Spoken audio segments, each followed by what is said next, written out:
Negara yang merdeka adalah negara yang bisa memberi makan rakyatnya. Rakyat yang merdeka, bangsa yang merdeka adalah yang bisa menjamin, memberi kehidupan yang layak bagi seluruh rakyatnya.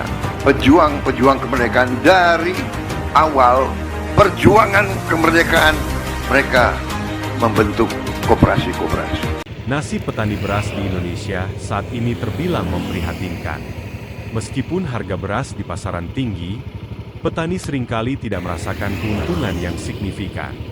Berbagai faktor seperti biaya produksi yang tinggi, perubahan iklim yang menyebabkan gagal panen, dan kebijakan pemerintah yang kurang berpihak pada petani menjadi penyebabnya. Adapun penyebabnya dikarenakan biaya produksi tinggi sehingga petani dihadapkan pada mahalnya biaya produksi, termasuk pupuk, pestisida, dan bibit. Terkadang, barang-barang yang dibutuhkan petani untuk menghasilkan beras berkualitas sulit didapatkan dan langka. Adanya perubahan iklim dan gagal panen. Perubahan iklim, seperti El Nino, menyebabkan kekeringan dan gagal panen, yang berdampak pada penurunan produksi dan pendapatan petani. Selanjutnya harga jual yang rendah.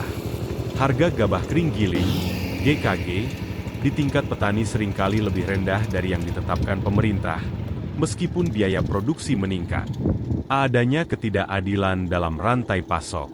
Meskipun harga beras di pasaran tinggi, petani tidak selalu merasakan manfaatnya karena praktik pengoplosan beras subsidi dan permainan harga di tingkat pedagang besar. Dan Lagy Kesejahteraan Yang Terancam. Akibat berbagai masalah tersebut, kesejahteraan petani beras terancam.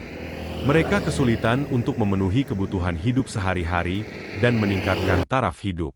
Dengan adanya pembentukan koperasi desa Kelurahan Merah Putih yang didorong oleh kebutuhan untuk meningkatkan kesejahteraan ekonomi masyarakat desa melalui pendekatan ekonomi kerakyatan yang berbasis pada prinsip gotong royong, kekeluargaan, dan saling membantu. Dalam retreat kepala daerah di Akmil Magelang pada 21 hingga 28 Februari 2025, Presiden Prabowo menekankan pentingnya pembentukan koperasi desa sebagai upaya untuk meningkatkan ketahanan pangan. Adanya koperasi Desa Merah Putih yang akan membeli hasil produk-produk pertanian lokal akan memberikan angin segar bagi para petani dan menimbulkan harapan untuk mendapatkan penghasilan yang lebih baik. Petani yang memiliki modal rendah terpaksa harus berhutang kepada tengkulak dan terkadang terjerat hutang kepada pinjol. Dengan adanya koperasi Merah Putih ini, diharapkan masalah petani dan kesejahteraan petani bisa terselesaikan, sehingga memberikan kemakmuran bagi para petani Indonesia. Kedepannya diharapkan akan tumbuh surplus khas padi nasional, dan bisa memenuhi kebutuhan beras dalam negeri, sehingga terhindar dari impor beras.